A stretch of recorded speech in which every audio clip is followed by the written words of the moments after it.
C'est bon, j'en ai ras-le-bol de cette gigantesque arnaque qui est Paul Pogba à l'AS Monaco. On en parle sans cesse pour dire «Ah, il a des blessures, il va peut-être avoir du retard, on sait pas trop quand il va revenir», mais au bout d'un moment, il faut le dire, on sait très bien quand il va revenir. Jamais. Et c'est ça qu'on est en train de voir petit à petit. Je m'étais refusé d'en faire 46 vidéos parce que finalement, on tourne un peu en rond, mais on a eu des news dernièrement qui me donnent envie de vous sortir cet édito. C'est pas un énième rebondissement dans le traitement de Pogba à l'AS Monaco que je vous fais aujourd'hui, c'est tout simplement le dernier clou sur le cercueil. Les mots sont durs et croyez-moi, ça me fait mal de dire ça parce que Pogba, c'est un joueur qui m'a fait rêver, c'est un joueur où je crevais d'envie de le voir revenir au meilleur niveau, mais au bout d'un moment, il faut se rendre à l'évidence, c'est pas parce que tu as sorti un cadavre de son cercueil et que tu l'agites avec des bâtons de marionnettistes que tu vas avoir un miracle et un retour à la vie.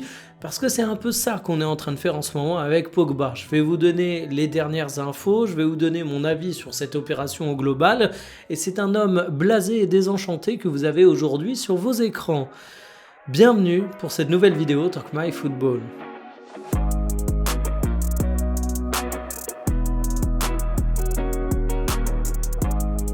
Résiliation de contrat pour Pogba. Alors évidemment, c'est pas encore fait, mais c'est ce qu'avance la presse italienne, plus particulièrement la Gazzetta dello Sport, qui nous dit que c'est envisagé du côté de l'AS Monaco. Le joueur est sous contrat jusqu'en 2027, mais on réfléchirait à la possibilité de mettre fin à l'histoire de façon précipitée. Si ça, c'est une rumeur, c'est quand même une information qui est à prendre en compte parce qu'on a des faits très concrets qui commencent à avancer. Par exemple, le fait que sur la liste de Ligue des Champions, eh bien Monaco n'a désormais plus Paul Pogba d'inscrit. On préfère mettre des recrues, on préfère finalement peut-être même mettre le jardinier de Louis II que Paul Pogba, et ça commence à interroger très sérieusement.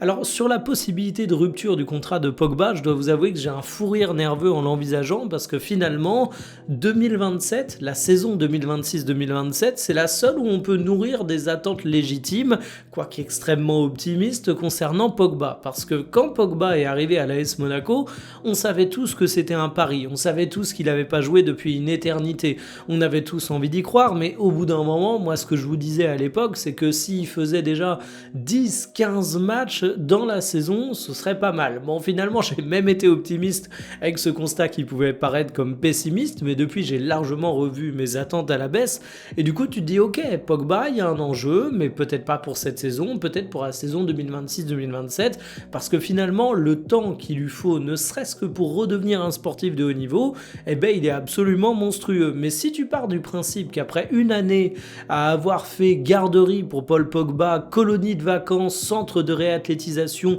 tu romps le contrat et que tu tentes même pas la chance pour 2026-2027, tu te demandes un petit peu quelle gueule ce pari peut avoir. C'est quand même con de le casser au seul moment où tu peux espérer récupérer ta mise.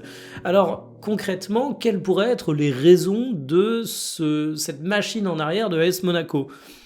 Ben en fait, il y a plein de raisons. Déjà, évidemment, on n'était pas optimiste concernant Pogba quand il a signé à l'AS Monaco, mais on pouvait rêver un petit peu, et là, le rêve, il se confronte à une réalité très brutale, c'est minutes de jeu. Il a joué 30 minutes avec l'AS Monaco. Finalement, quand tu vois Pogba qui est sur le banc, c'est une bonne nouvelle. Je parle même pas de Pogba qui joue, hein, mais juste il est dans le groupe, il peut être tranquillement sur le banc, tu sais qu'il va pas rentrer, il va pas disputer la moindre seconde de jeu, mais le fait qu'il fasse le déplacement, oh bah tiens, on a de l'amélioration dans le dossier Pogba. Donc quand on est rendu à ce degré de désespoir, bah tu peux comprendre qu'à un moment, tu dis ok, j'ai foiré mon pari, j'ai perdu ma main, je vais peut-être me couper le bras avant que la nécrose gagne l'intégralité du club. Deuxième élément qui pourrait aider à comprendre ça, bah c'est que le fait que l'AS Monaco peut faire des paris quand ils ont de l'argent. C'est un peu ce que je vous expliquais sur la vidéo d'hier dans les spéculations sur le marché des transferts. Quand t'es riche, tu peux prendre des risques. Au pire, t'as 3 risques qui vont se planter, t'en as un qui va réussir, ça va compenser. Mais quand t'es pauvre, tu peux pas prendre des risques. Et aujourd'hui, l'AS Monaco est 10e de Ligue 1. Ça veut dire pas de Ligue des Champions l'année prochaine et peut-être même pas de Coupe d'Europe tout court. Or, bah tu partais quand même dans l'idée de faire un budget où la Coupe d'Europe allait te rapporter de l'argent pour l'AS Monaco. Et ça change peut-être un petit peu la donne, ça change peut-être un petit peu la largesse économique que tu as. Et du coup, au moment de réfléchir à est-ce que j'ai encore envie de payer un salaire à Paul Pogba au cours de la prochaine saison, ben tu envisages peut-être pas les choses de la même manière. En tout cas, moi, ce que j'ai vraiment l'impression, c'est que Pogba, c'était qu'un coup marketing. Le coup marketing pour Paul Pogba, faut avouer qu'il a été réussi si on est cynique, ou tout du moins c'est un scandale mais qui est passé auprès de certains de façon relativement étrange. Si on prend par exemple la récompense des Globe Soccer Awards, vous avez forcément vu ça, j'en avais parlé à l'époque, mais Pogba a reçu le prix du meilleur comeback. Je sais pas si j'ai envie de rire ou de pleurer quand je vois ça, parce que finalement le meilleur comeback pour un joueur qui a disputé 30 minutes, c'est absolument scandaleux et j'ai une petite pensée pour les joueurs qui eux ont fait un vrai comeback avec une importance sportive sur les terrains pour leur équipe. Tu te dis que c'est juste incompréhensible. Mais en tout cas, on a beaucoup parlé de Monaco. On a fait beaucoup d'articles sur l'arrivée de Paul Pogba. On a fait beaucoup d'articles quand il a disputé ses quelques maigres minutes de jeu. On a fait beaucoup d'articles quand Pogba connaissait des rechutes. Et je sais pas ce que vous en pensez, mais moi j'ai quand même l'impression que Monaco, tout le monde s'en fout un petit peu à part leurs supporters. C'est un petit peu paradoxal, hein, parce que Monaco, c'est un grand club français, et ce que je dis toujours, c'est que, ok, vous pouvez vous moquer de l'affluence de Louis II, mais en attendant, il ne faut pas résumer le peuple de l'AS Monaco, les supporters de l'ASM, aux gens qui vont à Louis II. Tu vas dans à peu près n'importe quelle région de France, tu peux tomber sur des supporters de l'AS Monaco, il y a quand même un intérêt autour de ce club. Mais voilà, d'un point de vue médiatique, Monaco, bah, ça a jamais fait parler autant que Paris, que Marseille, que l'Olympique Lyonnais, et même que d'autres clubs qui sont sur le papier un peu moins importants. Mais voilà, avec Pogba, c'était chose corrigée, on parlait beaucoup de Monaco. Mais au bout d'un moment, j'ai quand même l'impression qu'on a fait une histoire autour de Pogba qui est juste complètement décorrélée de la réalité. Alors, je m'inclus dedans, hein, je l'ai toujours dit, moi j'ai une cote d'amour pour Pogba qui fait que j'avais probablement des attentes à côté de la plaque, et pourtant je le redis, mes attentes elles étaient pas bien hautes.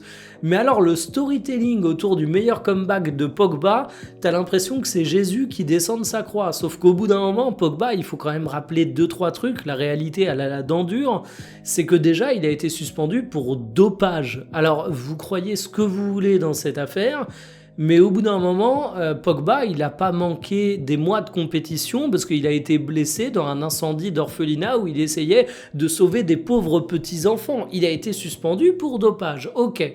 Partons du principe qu'on balaie ça du revers de la main. Il a été dopé à l'insu de son plein gré, c'est pas de sa faute. Pogba est un saint et du coup, il ne méritait pas cette suspension. On est tous contents de le voir revenir. Ben, on le voit revenir, oui, mais il était parti avant même cette suspension pour dopage, hein, Pogba. Au bout d'un moment, Pogba, quand on regarde la liste de ses blessures, c'est catastrophique. Il n'a pas attendu la suspension pour être absent. Ça fait des années que c'est une hécatombe en termes de blessures. Donc finalement, la réathlétisation de Paul Pogba, c'est pas simplement quelques mois manqués à cause d'une suspension pour dopage. C'est 5 années où il passe son temps à l'infirmerie et on le voit pas sur les terrains. J'exagère en disant ça, mais franchement, on est quasiment au niveau de la réalité tellement il a passé plus de temps en étant blessé qu'à pratiquer son métier de footballeur. Donc on a eu tout un storytelling autour de Pogba, on a eu tous les espoirs, mais au bout d'un moment, je considère même que tout ça, c'est en train de nuire à l'image de Pogba malgré lui. Le retour de Pogba à Monaco, il nuit à son image parce que aujourd'hui, Pogba, il se résume à un truc, un running gag dans les articles de presse. On a tous les 4 matins un article dans le journal L'Équipe ou dans d'autres canards qui vont nous dire « Ah, il y a une rechute pour Pogba, une petite gêne au niveau du genou, un petit problème musculaire, il va pas revenir sur les terrains. » Et c'est quasiment devenu un sujet de blague, c'est quasiment devenu un truc absolument absurde. Pogba aujourd'hui ne se résume plus qu'à ça. Or, si je prends Pogba le footballeur, j'ai quand même juste envie de dire que c'est un mec qui a probablement envie de repratiquer son métier, sa passion, de rejouer sur les terrains, mais en fait le fait d'être revenu à Monaco, dans un club français, ça fait que t'as vraiment juste l'impression qu'il est exposé médiatiquement pour absolument rien. Et j'avais dit en introduction de la vidéo que j'avais l'impression que Pogba, c'était le mec qu'on sortait de son cercueil et où on jouait avec son cadavre pour nous faire croire qu'il se passait quelque chose. L'image est absolument horrible, mais je suis désolé, je la redis, parce que je trouve que ça résume parfaitement la situation. Aujourd'hui, je suis en train de faire cette vidéo où je me dis que j'ai abandonné tout espoir pour Pogba, et franchement, ça me tue, et franchement, franchement, j'en suis même rendu à un point où, en tant que fan de foot, j'aurais quasiment espéré que Pogba ne fasse pas son retour.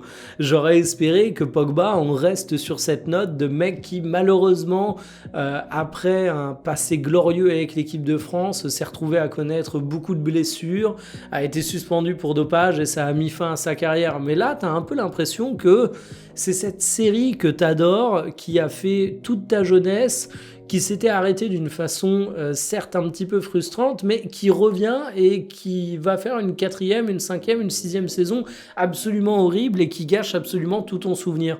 C'est ça que je suis en train d'avoir avec Pogba. Alors évidemment, ça va pas m'empêcher de toujours repenser au Pogba qu'on a eu en 2018, de toujours penser au Pogba qu'on a eu à l'Euro au cours de l'été 2021, de savoir tout ce que ce joueur a apporté au football français, de savoir également tout ce que ce joueur a drainé comme rêve à la Juve, mais aussi à Manchester United durant quelques périodes où il a été épargné par les blessures, où il était absolument monstrueux, mais voilà.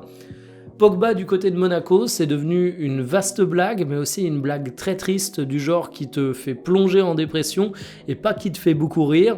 J'avais envie de mettre le dernier clou sur le cercueil, vous savez désormais ce que j'en pense. J'espère de tout cœur me planter, j'espère de tout cœur que Pogba va faire une saison 2026-2027 absolument formidable à Monaco, mais j'étais pas optimiste à la base. Aujourd'hui, je vous le dis, j'y crois plus du tout. La dernière fois que je croyais plus du tout en un joueur, il est devenu Ballon d'Or, je parle évidemment d'Ousmane Dembélé. Si je peux à nouveau faire parler ma magie noire pour que Pogba revienne à 100%, j'en serais très content. Franchement, s'il me donne tort, moi ça me fait mon année sportive en Ligue 1. Mais j'ai peur d'être dans le vrai sur ce coup.